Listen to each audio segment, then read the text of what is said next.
This video is going to be a little more fun than usual because we are not just learning about layouts in Framer. We are going to play a game that I built called the layout game. If you ever struggle to getting your design aligned perfectly or wonder why things keep jumping out of place, this game will make everything click instantly and literally. And along the way, I will walk you through how the layouts will work in Frame, how direction, alignment, gap, and distribution all come together to make your design responsive and perfectly balanced. So without making any much delay, let's get into the video. Before we dive into the layout tutorial, first we need to understand how to make the particular frame as a layout. Here comes the concept called stack.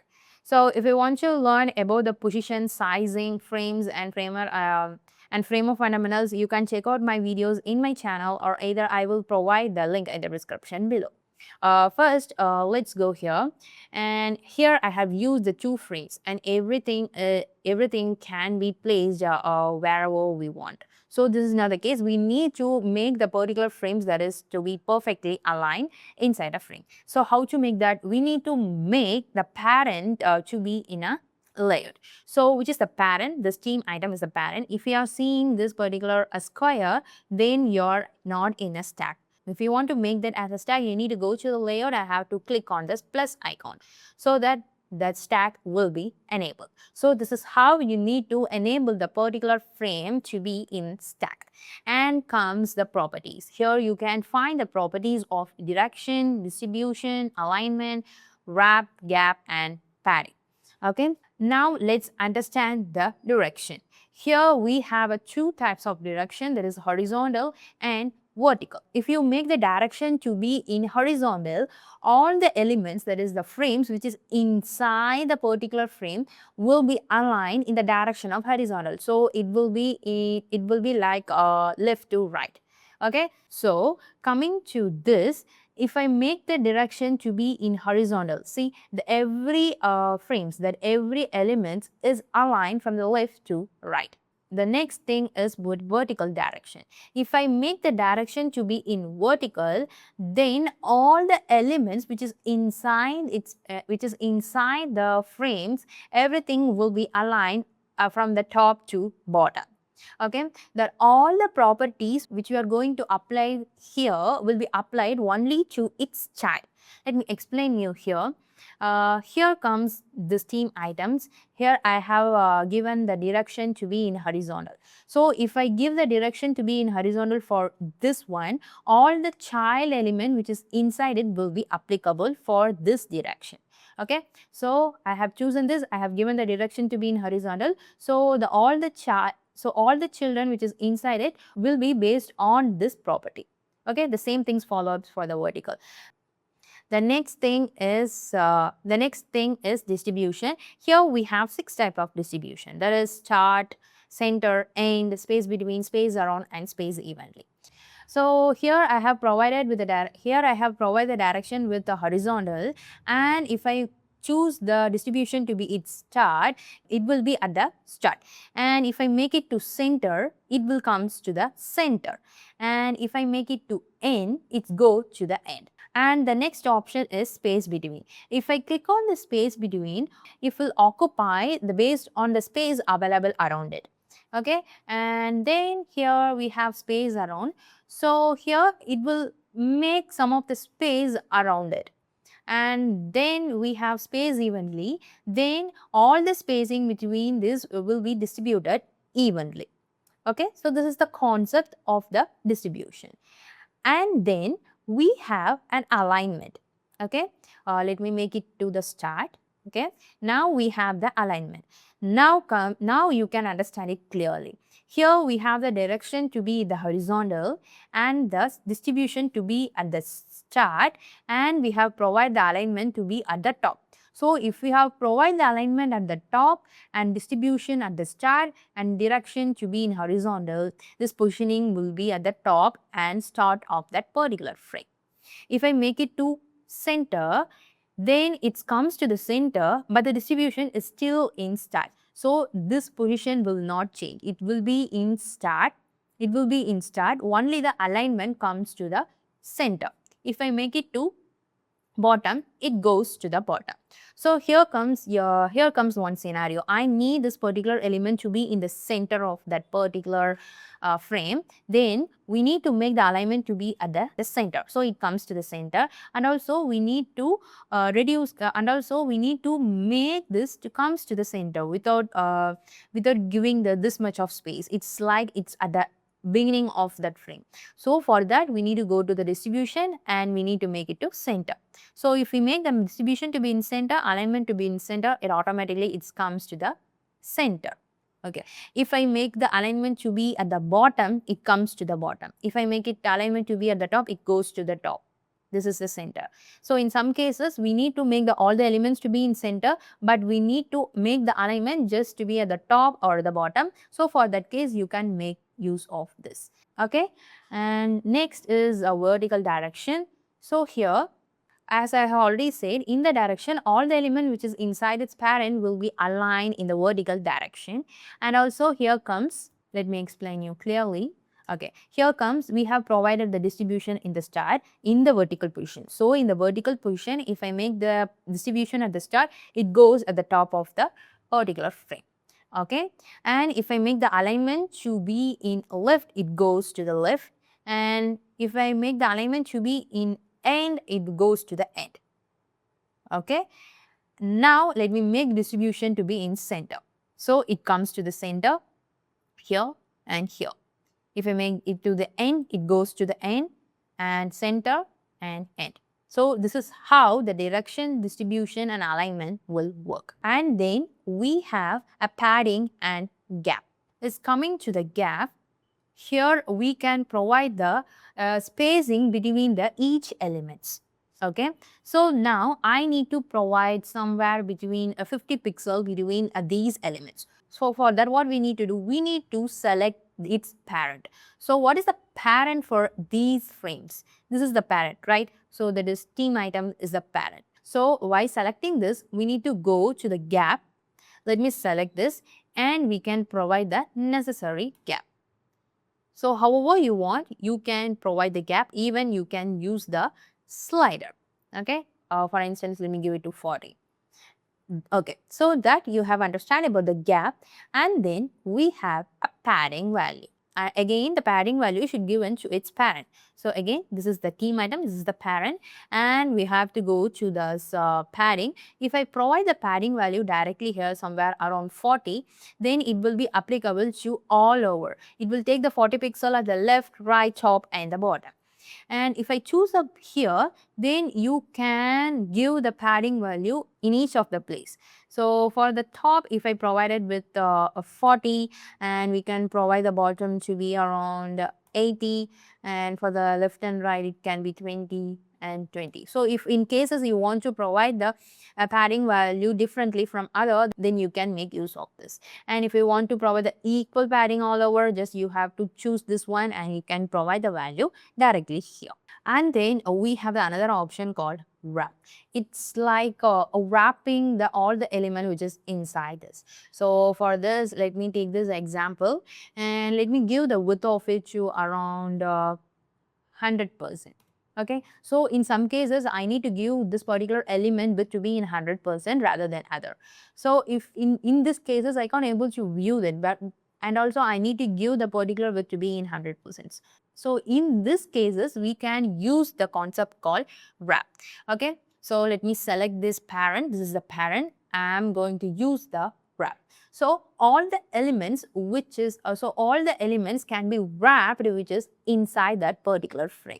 So if we have chosen up with the option of wrap, then we can able to make all the elements which is inside it that can be wrapped. Okay, and here if I choose up with this, you can able to provide the gap in the x-axis and also the y-axis. The x-axis value can be given like this and the y value can be given like this. So this is the concept for the wrap. And then we have grid, which is the grid. We have the two types, right? We have the two types of the layout, that is stack and the grid. We have seen everything about the stack. Then we have a concept of grid. In some cases, we need to in some cases, we need to unlock the concept of the rows and the columns. So in that cases, we need to use the grid. Okay. So for that, let me choose up. So for that, I need to make all these elements to be in a grid, to be in a rows and columns, right? So for that, let me choose up its parent, and let me go to the type and let me select the grid. So every element will be based on the grid, and here you can see the columns and rows. So this is the column and this is the rows, and here you can provide how many columns do you want. For example, let me give it as 2 columns. So the 2 columns will be taken. So based on the element which is inside it, the rows will be updated. Even you can give it as 4 columns or 5 columns, so however you want. But coming to the wrap, it's not that case. Based on the elements sizing, it will be applied. So based on it will adjust its positions.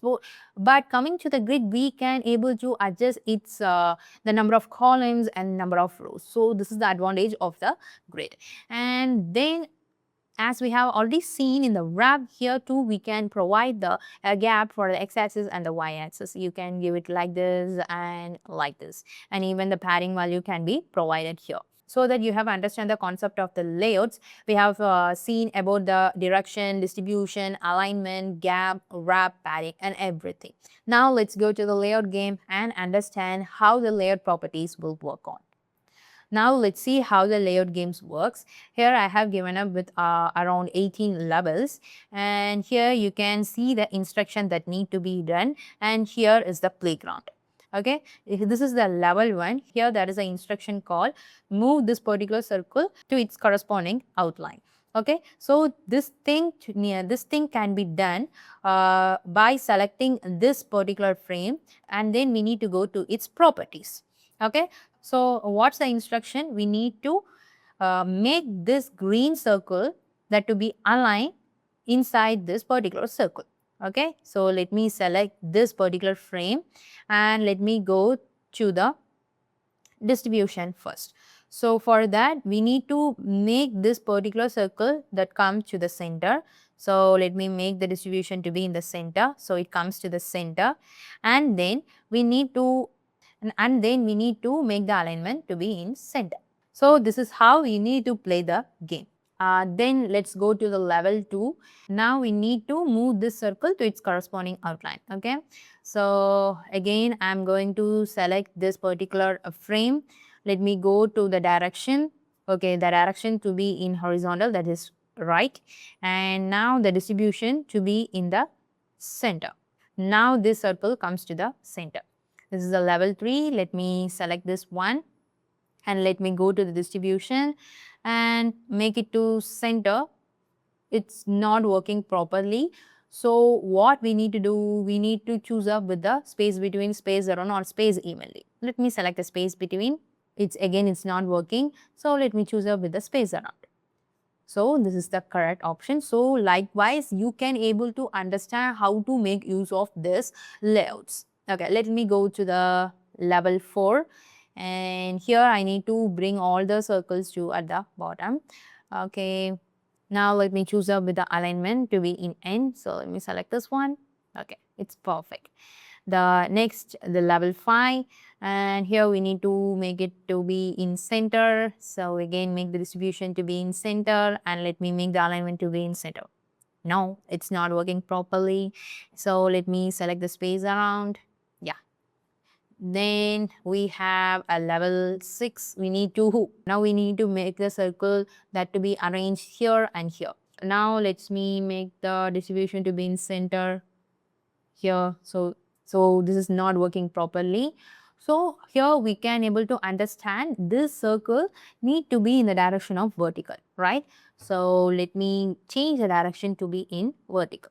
Now it comes to its original position. Let me go to the level 7. Here let me again change the direction to be in vertical, and let me make the distribution to be in center, and again we can see it won't fit inside this outline. Let me make the distribution like space around, and let me make the alignment to be at the end, because we need to bring it at the end. So let me make, it's not Correct. We need to choose the option of space evenly. Yeah, right. Got it. And the next the important thing is we need to make this brown color to comes here, green color to comes here, the yellow color to comes here. So let's see how it's little tricky. Let's see how to do that. Now let me make the distribution to be in the end, and it's not at all right. So so for that we need to make this yellow circle to be at the top and orange circle to be at the bottom. Yeah, it comes in the perfect position. So if in cases you can just change the position from this from the layer section. Okay, the next thing is we need to bring it here, and let me make the direction to be in okay, vertical, and let me make the distribution to be in end, and let me make the alignment to be in end. Again, it's not in the perfect place, so let me change the uh, yellow to be at the top and orange to be at the bottom. Right. And the next is level chain, and coming to here we need to bring the circle to be here, right? So let me change the direction to be in vertical, and let make the distribution to be in center. No, it's not. Let make it to space between. Yeah, but again it have to be changed. So let me bring the orange to be at the bottom and yellow at the top. Yeah, and then this one again, let me change the direction and let make it to space between, and we need to change the frame. That is, we need to bring the orange at the bottom, so orange should be at the bottom and green to be at the center, so in the center. So this is how you need to play the game. Just work around on it, and then you can able to understand how to make use of this layout properties. If you want the link for this game, you can find the link in the description below. I hope you have really enjoyed this one. If it's so, don't forget to like the video. If you want more videos on web design and Framer, don't forget to subscribe to my channel. And finally, see you in the next one.